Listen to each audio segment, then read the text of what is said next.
묵상 기도하면서 예배 시작하겠습니다. 그때에 내가 말하기를 내가 왔나이다. 나를 가리켜 기록한 것이 두루마리 책에 있나이다. 나의 하나님이여, 내가 주의 뜻 행하기를 즐기오니 주의 법이 나의 심중에 있나이다. 성부, 성자, 성령, 삼위일체 하나님께 신령과 진정으로 예배드립니다. 오늘도 주의 전을 찾아서 마음을 열고 예배드리는 모든 성도들에게 예배하신 말씀의 능력으로 함께 하시오며 성령의 은사를 부여하시옵소서. 어려운 시대를 살아가는 주의 백성들이 하나님의 사람들답게 믿음, 소망, 사랑 위에 굳건히 설 수 있도록 이 나라의 예배를 축복하시옵소서. 모든 예배를 통하여 하나님께서 홀로 영광을 받으시옵소서. 우리 주 예수 그리스도 이름으로 기원하옵나이다. 아멘. 일어서서 212장 찬양하겠습니다.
오라 너희 목마른 자들아 물로 나오라. 돈 없는 자도 오라.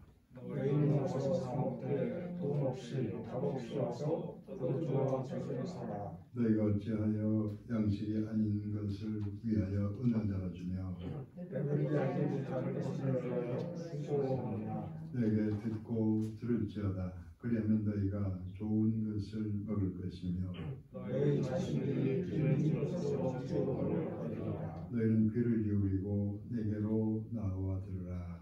그리하면 너희의 영혼이 사리라.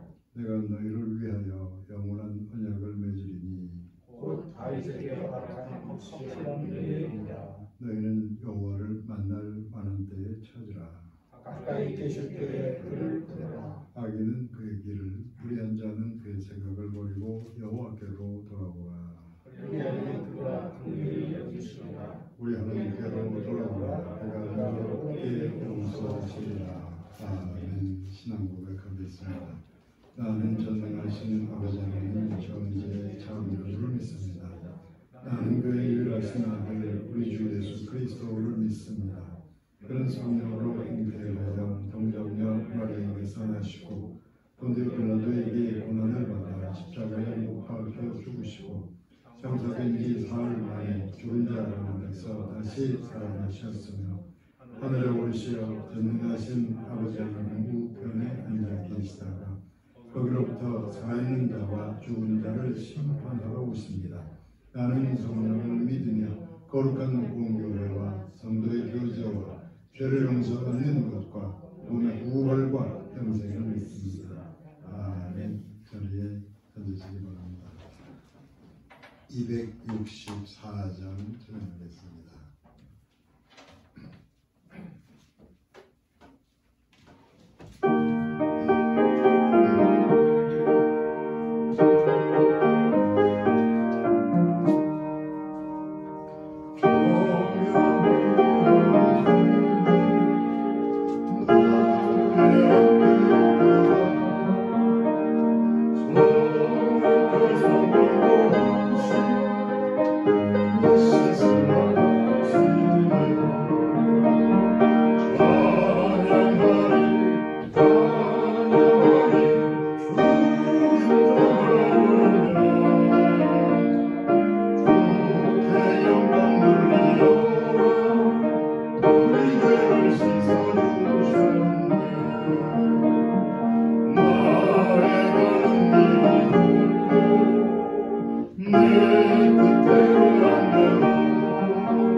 아버지 하나님, 하나님께서는 태초에 우주 만물을 창조하셨고 사람을 하나님의 형상대로 창조하셨습니다.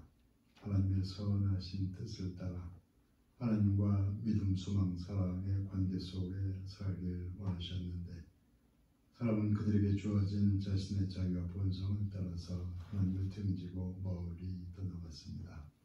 아버지 하나님이시여 그 인간을 하나님께서 불쌍히 여기시고 사랑하사 하나님께서 많은 아버지 하나님이시여 주의 종들을 통해서 그들을 구원하려 하셨고 말씀 주셨고 다시 구하려 하셨으나 아버지 하나님이시여 그런 말씀의 흐름 속에서 마침내 예수 그리스도께서 이 땅에 오셨습니다. 우리는 다 깨닫지 못하고 우리의 판단대로 그를 십자가에 죽였으나 하나님께서는 그를 다시 살리사 십자가와 부활의 구원의 길을 허락하셨고 성령으로 충만케 하셔서 하나님의 백성들로 하여금 온 땅을 향해서 복음의 새로운 시대를 맞이하게 했습니다. 그 복음을 따라서 이 땅까지, 이 땅 끝까지 복음이 전파되고 이 나라의 많은 백성들이 하나님의 사람으로서 하나님을 예배하며 살아가는 그리스도인들이 되었습니다. 아버지 하나님이시여, 그러나 이 땅에 우리가 창궐하고 생각지 못한 온 땅에 전염병이 아버지는 창궐을 해서 오랜 시간 동안 우리가 어려움 중에 살아왔습니다. 하나님께서 죄를 긍휼히 여기셔서 저희들 하여금 이제 다시 예배드리게 하셨고, 또 각 가정마다 말씀을 사모하는 심령들을 허락하셔서 기도하게 하시는 걸 감사드립니다. 여러 모양으로 어려움을 겪었을 때 이제 다시금 하나님께서 저희들이 예배를 받으시고 기도에 응답하셔서 새로운 시대를 열어 인도하시옵소서. 이 새로운 시대가 지나갈 때에는 우리가 감당할 수 없는 세상의 많은 불의와 많은 어두운 탐욕과 권력자들의 그 불의한 마음들도 새롭게 하셔서 다시금 이 나라와 이 교회들이 일어설 수 있도록 인도하시옵소서. 아버지 하나님이시여, 하나님의 교회들 그리고 가정들 여러 곳에서 같은 마음으로 드리는 그 성도들의 예배를 통해서 하나님께서는 홀로 영광을 받으시옵소서. 예배 드리는 곳곳마다 그 영혼들마다 말씀을 전하는 주의 종들마다 찬양하는 주의 백성들의 입술들마다 성령으로 충만케 임하셔서 감사와 기쁨으로 그 모든 일을 행하게 인도하시옵소서. 예배의 시종을 주의 성령께서 친히 주관하시옵소서. 우리 주 예수 그리스도 이름으로 기원하옵나이다. 아멘. 말씀 시편 말씀 두 군데에서 읽어드리겠습니다. 먼저 시편 23편 그리고 나서 41편 두 군데입니다. 시편 23편의 1절부터 4절까지 먼저 읽어드리겠습니다. 여호와는 나의 목자시니 내게 부족함이 없으리로다. 그가 나를 푸른 풀밭에 누이시며 쉴 만한 물가로 인도하시는도다.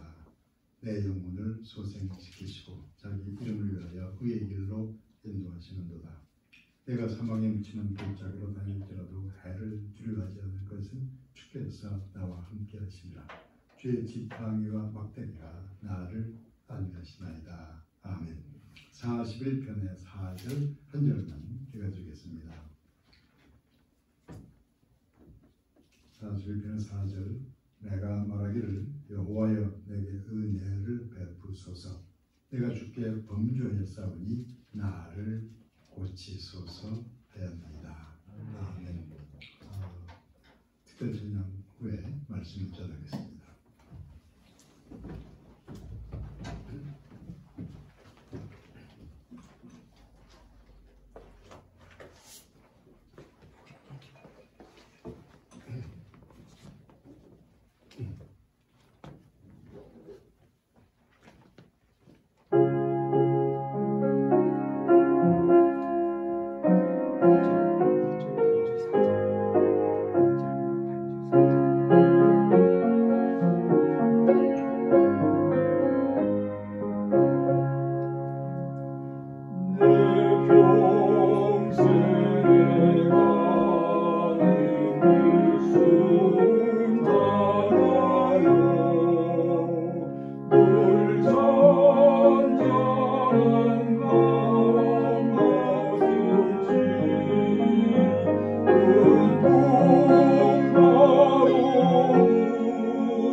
친척들 중에 목사가 몇 사람 있습니다. 친척 중에 가장 먼저 목사가 된 사람은 몇 해 전에 세상을 떠나신 제 작은아버지십니다. 그리고 그분의 조카인 저가 두 번째로 목사가 됐습니다. 제가 목사가 안수를 받던 그날 예배 장소에서 작은아버지께서 무척 기뻐하면서 할렐루야를 크게 외치셨던 기억이 납니다. 그런데 평소 그분을 생각할 때 거기서 그렇게 크게 할렐루야를 외치신 것이 좀 지나친 표현이 아닐까 생각될 정도였습니다. 시간이 좀 흘러서 작은아버지께서 하신 말씀을 들은 다음에는 그분의 그 큰 할렐루야를 납득할 수가 있었습니다.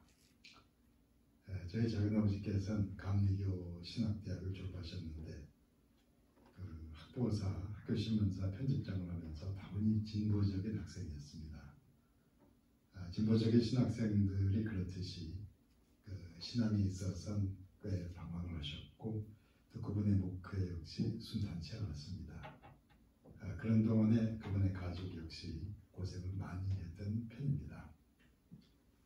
그렇게 해서 어려운 삶이 지속되는 동안에 제 작은아버지께서는 나는 하나님께 지은 죄가 많고 그래서 하나님께서 나를 심판하신다는 그런 생각을 하면서 오래 사셨다고 했습니다. 그러던 중에 큰 조카인 저가 목사 안수를 받게 됐다는 소식을 듣고 너무나 기뻐하셨다고 했습니다. 믿음이 없는 집안에서 자신이 가장 먼저 기독교인이 되고 또 목사가 됐습니다. 근데 그렇게 먼저 목사가 된 자신이 목사의 사명을 다 그르치고 말았습니다. 그래서 하나님께서 자신을 심판하시는 줄만 알았습니다. 그래서 오랫동안 어렵게 살아야 했던 것으로 그렇게 생각하시다는 겁니다. 그런데 하나님께서 나의 조카로 하여금 목사가 되게 하신 것은 이제는 하나님께서 나를 받아들이시고 용서하신다는 그런 메시지로 들렸다는 겁니다. 작은아버지께서는 안수받는 조카 때문이 아니고 하나님께서 자신을 용서하셨다는 생각 때문에 크게 할렐루야를 외치셨다는 겁니다. 이미 잘 알려진 이야기인데 어느 재벌 집안의 딸이 해군 장교가 됐습니다. 지금은 전역을 한 것 같은데 해군 시절에 그는 그 해군 함정을 타고 중동에 파견되기도 했고 또 그 군인다운 당당한 모습이었습니다. 그 해군 장교의 할아버지는 이 나라 대통령이었는데 요즘 이 나라에서 수시로 그 비난과 정죄의 대상이 되어온 군 출신 대통령이었습니다. 그리고 그의 가족은 수시로 언론에 오르내리고 비판 대상이 되는 재벌 집안입니다. 그런데 그 한 사람이 스스로 그 군인의 길을 선택하면서 그 재벌들에 대한 보통 사람들의 인식이 조금 바뀌게 된 게 아닐까 생각됩니다. 그 한 사람이 의외로 낮은 곳으로 내려가 있었기 때문에 그의 가족을 비롯한 재벌들을 바라보는 사람들의 마음이 조금은 열리게 된 것이라고 생각된다는 말씀입니다. 그 의외로 낮은 곳으로 내려가 있었다는 점, 낮은 곳으로 내려간 그를 바라보면서 사람들의 마음이 열리게 되었다는 점, 그런 점에선 그 해군 장관은 저희 작은아버지도 비슷합니다. 오랜 고난과 죄책감으로 인해서 마음이 낮아져 있을 때 하나님과의 관계가 새롭게 열리는 그런 체험을 했다는 점에서 두 사람의 경우가 비슷하다고 말씀드리는 겁니다. 요즘 이 나라 많은 기독교인들의 마음이 좀 어둡고 답답하리라 생각됩니다. 그의 문제나 이 나라의 문제나 도대체 어떻게 되려는 것인지 얼마 전엔 모여서 함께 외치는 사람들이라도 있었는데 이제 우리는 무엇을 어떻게 하는 것인지 무척 답답한 마음들에 대해서 성경적인 해답을 찾으려는 맥락에서 이 시간에 말씀을 전하려고 합니다. 이런 답답한 시기에 이번 주일은 어떤 말씀을 전할 것이냐 곰곰이 묵상하고 기도하다가 이런 생각을 하게 되었습니다. 성경 한가운데 시편 말씀이 나옵니다. 대충 펴면 시편이 나오게 되어 있습니다. 시편은 150편으로 되어 있는데 그 일부를 제외한 대부분이 다윗이 쓴 시편입니다. 그건 이미 잘 알려져 있습니다. 근데 잘 알면서도 우리가 별 주의를 기울이지 않는 이 점을 다시 생각하게 됐습니다. 시편을 쓴 다윗은 많은 시를 쓴 시인인데 동시에 그는 왕이었습니다. 왕인데도 시인이었다는 그 점을 새롭게 생각하게 된 겁니다. 왜 그 점을 거듭 강조하는가 하면 이런 이유가 있습니다. 왕이란 직함과 시인이란 직함은 잘 어울리지 않는 직함이기 때문입니다.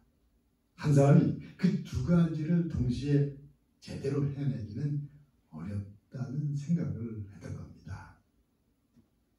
왕이나 대통령이나 그 권력을 가진 사람들을 생각해 봅시다. 왕이 되거나 대통령이 되는 순간 그들은 이전과는 다른 사람이 되어갑니다. 왕의 권위가 주어지고 권력을 행사하고 통치하는 동안에 높은 곳에 자리 잡게 되고 목에는 힘과 무게가 실리게 되고 그런 동안에 그 마음은 높아지고 엄숙하게 굳어져 갑니다. 이 일반적인 권력을 가진 인간들의 모습입니다. 그래서 철학자 파스칼이 이렇게 말합니다. 이 세상의 왕들은 다 무례한들이다. 왕이 되면 자기 마음대로 하려고 하기 때문입니다. 그런데 시인은 그런 권력형 인간과는 전혀 비슷하지 않습니다. 어쩌다 바람이 나부끼는 나뭇잎 하나를 보면서도 보통 사람은 생각하려고 하지도 않는 이상한 예민한 이야기를 하는 게 바로 시인들입니다. 스스로 높아진 마음이나 굳어진 마음으로는 시를 읽기가 어렵고 시를 쓸 수도 없는 겁니다. 그러니까 왕이라는 직함과 시인이라는 직함을 동시에 감당할 수 있는 사람은 아주 대단한 사람입니다. 그런 두 가지를 모두 훌륭하게 해내서 하나님을 기쁘시게 하는 사람이 바로 다윗인 겁니다. 하나님과 백성 앞에서 훌륭한 왕이 되는 게 아주 어려운 일입니다. 또 훌륭한 시인이 되는 것 역시 어려운 일입니다. 그런데 다윗의 경우를 보면서 이런 결론을 내릴 수 있습니다. 훌륭한 왕이 되는 사람은 훌륭한 시인이 될 수도 있어야 한다는 말씀입니다. 자, 그러면 왕은 될 수 있는데 시인은 될 수 없는 사람에 대해서 생각을 해봅시다. 권력을 가진 통치자의 마음이 냉정하게 굳어져 있다면, 왕의 마음이 자기 생각으로 굳건하게 되어 있다면 그런 왕과 권력은 냉정하고 무자비한 칼과 다를 바가 없습니다. 그런 칼을 소신껏 휘두르면서 나라를 이끌어가려 한다면 그건 아주 위험한 일이 되고 맙니다. 그런 왕과 반대로 수시로 마음이 예민해지는 시인의 심성으로 국가를 이끌어가는 것도 아주 어려운 일인 것이 분명합니다. 그런데 다윗은 그 두 가지를 동시에 훌륭하게 해냈다는 것인데 어떻게 다윗에게서는 그런 일이 가능했던 것일까? 지난주에 설교를 준비하는 동안에 그 점을 생각하고 있었습니다. 그러다가 이런 결론을 내리게 됐습니다. 통치자인 왕의 권위와 시인의 예민한 정서가 어느 한 지점에서 어느 한 단어에서 만나게 되는데 그 단어가 바로 이런 겁니다. 시편 23편 1절을 통해서 다윗이 이렇게 노래합니다.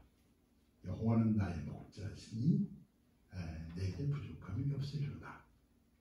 왕인 다윗과 시인인 다윗이 그 목자라는 한 단어에서 자연스럽게 만나게 되는 게 아닌가 생각됩니다.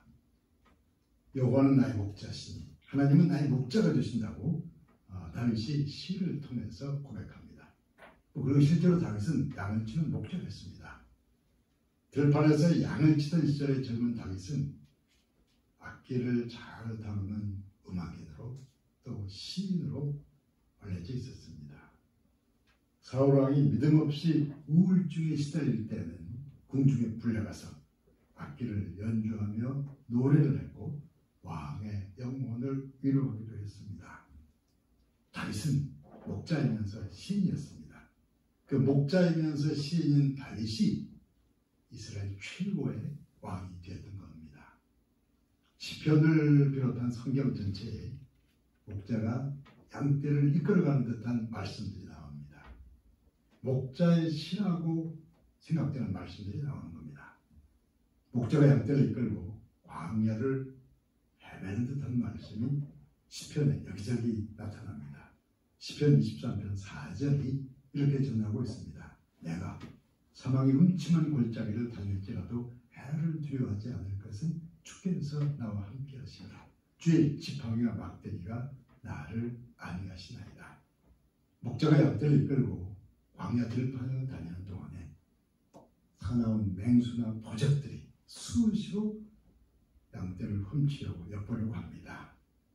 그런데 목자 되신 주님의 말씀 지팡이가 우리를 지키사 안위하시나이다.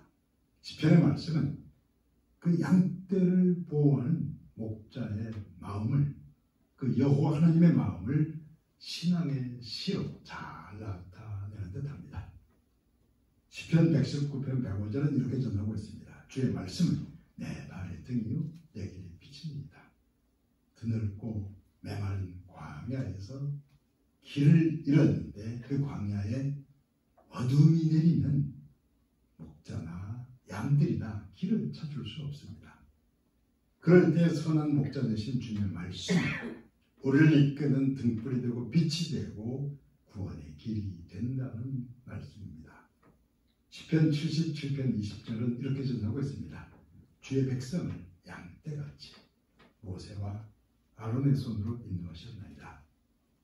때로는 율법을 앞세우는 재판관처럼 보였지만 모세와 아론은 양떼를 이끄는 목자로서 출애굽을 인도해냈다는 말씀입니다.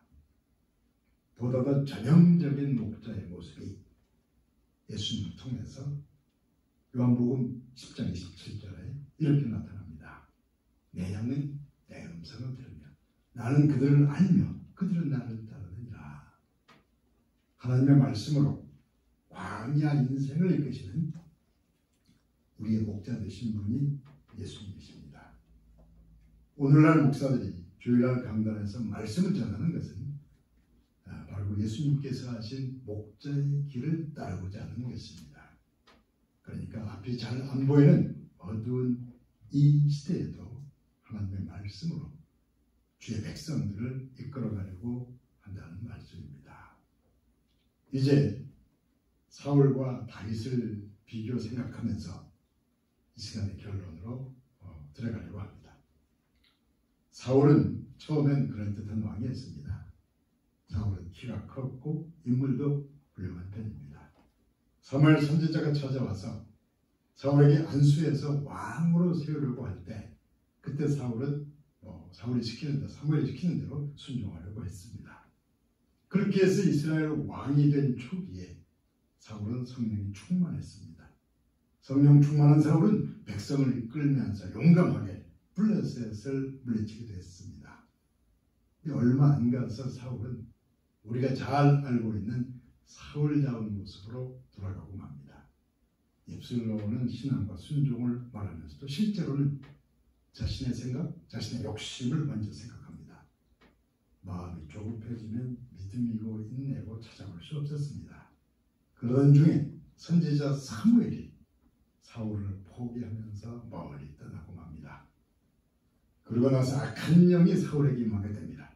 이제 사울은 오직 자기 생각을 따라서 자기 권력을 지키기 위해서 애쓰며 살아갑니다.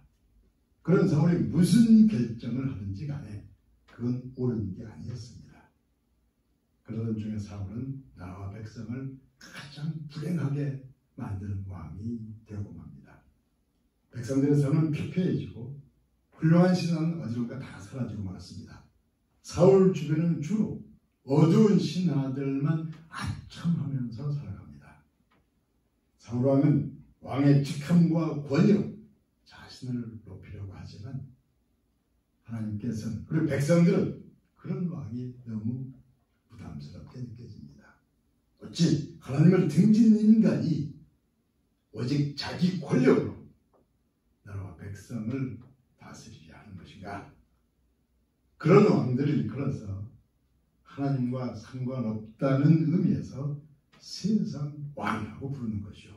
세상 왕은 결국은 하나님의 심판 대상이 되고 마는 겁니다. 그런데 사울 왕만 그랬던 게 아닙니다.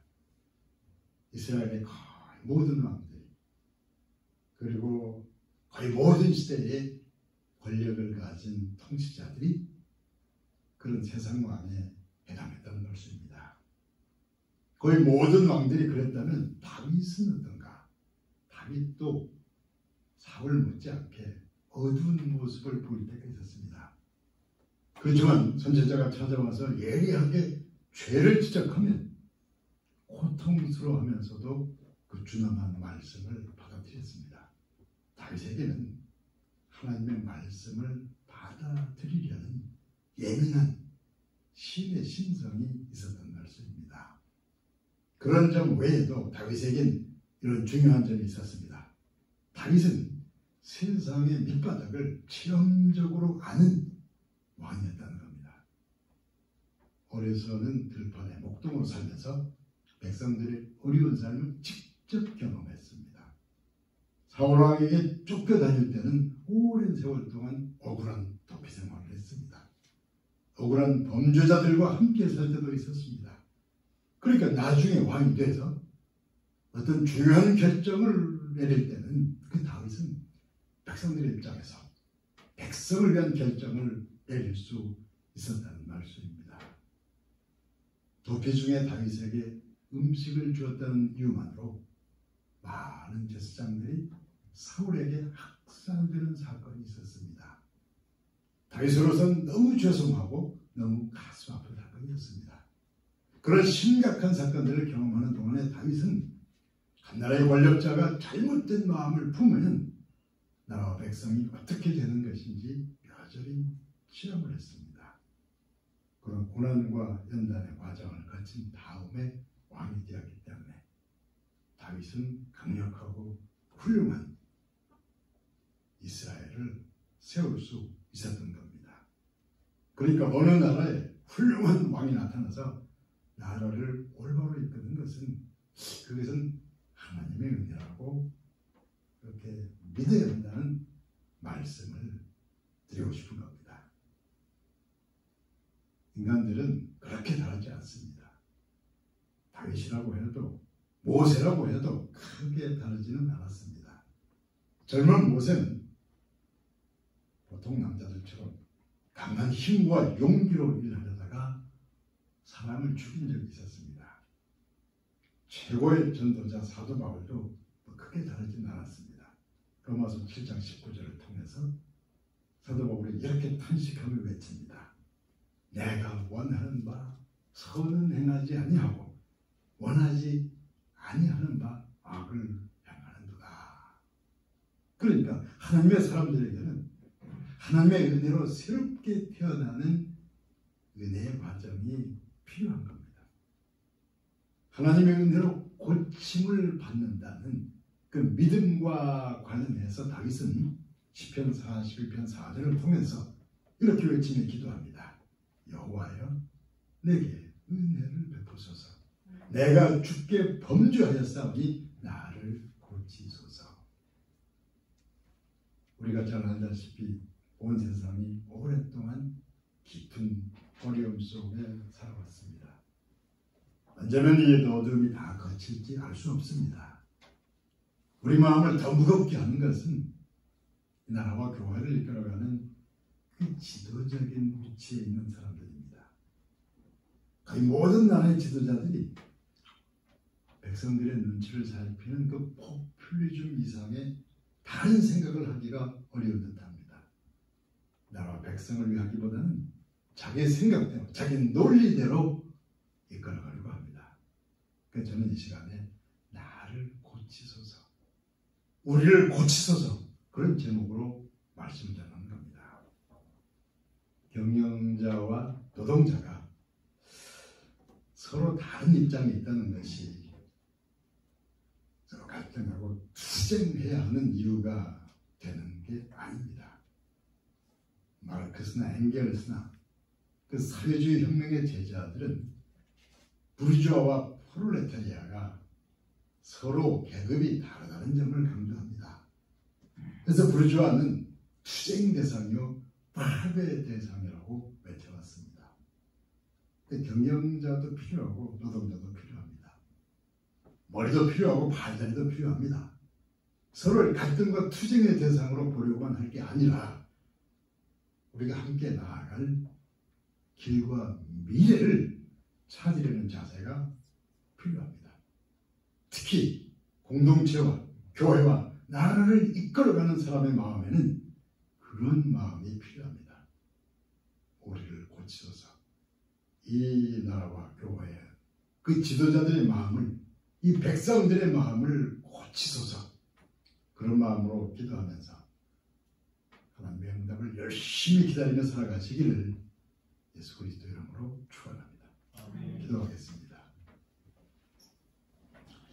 아버지 하나님이시여, 우리 인간들이 많은 죄를 지고 스스로 해결할 수 없이 살아가는 모든 것을 주께서 하시나이다.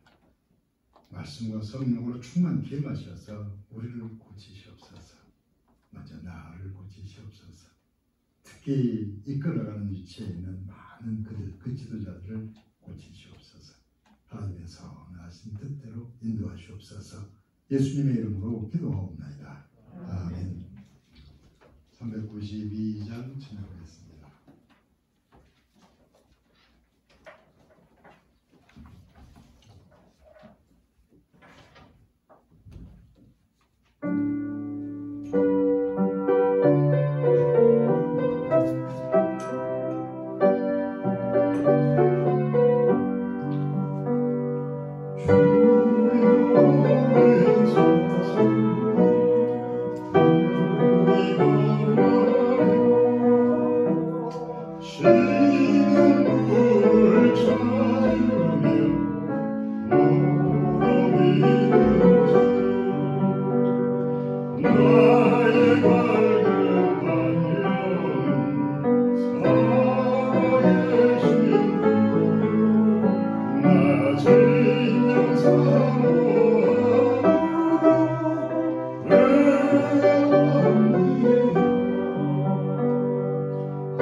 뜻을 쫓아 쓰임을 받으며 또한 열매를 맺게 하시옵소서. 어려운 시대에 살아가는 주의 백성들에게 풍성한 은혜를 주시고 하나님께 나올 때는 자원하는 감사의 마음으로 되게 하시옵고 주변과 이웃을 살펴서 믿음의 선행을 감당케 인도하시옵소서. 예수님의 이름으로 기도하옵나이다. 아멘. 소식을 말씀드리겠습니다. 이렇게 하다 보니까 다음 주에 성령강림주일이 됐습니다.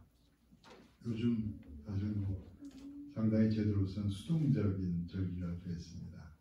그러니까 우리가 최소 할 수 있는 것만 해야 되는 그런 시기가 돼서 성령강림주일도 그런 절기를 따라서 하나님께서 어떤 은혜를 내리실지 그런 마음 정도는 품고 그러니까 다른 때보다는 마음의 초점을 선명히 하면서 예배도 드리고 특별히 우리가 공로가 없고 잘한 게 없어도 하나님께서 우리에게 어떤 은혜를 주시느냐 이런 마음의 중심에 그런 바람을 가지고 이 절기를 기다리게 되시기 바랍니다. 어쨌든 간에 자기만의 프로그램을 가지고 말씀과 기도에 여러분들 힘을 기울이시기를 부탁드립니다.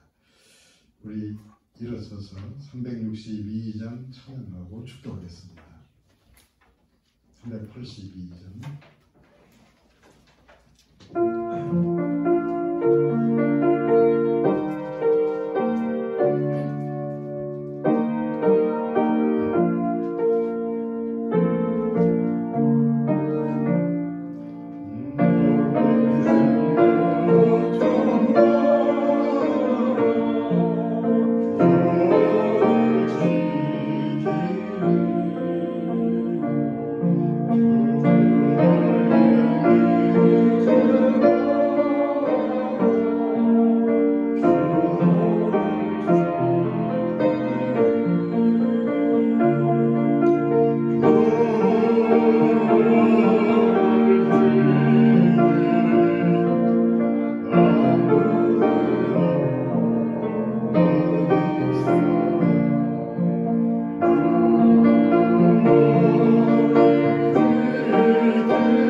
백성들 모두의 머리 위에 이제부터 영원까지 함께 없으기를 간절히 축원하옵나이다.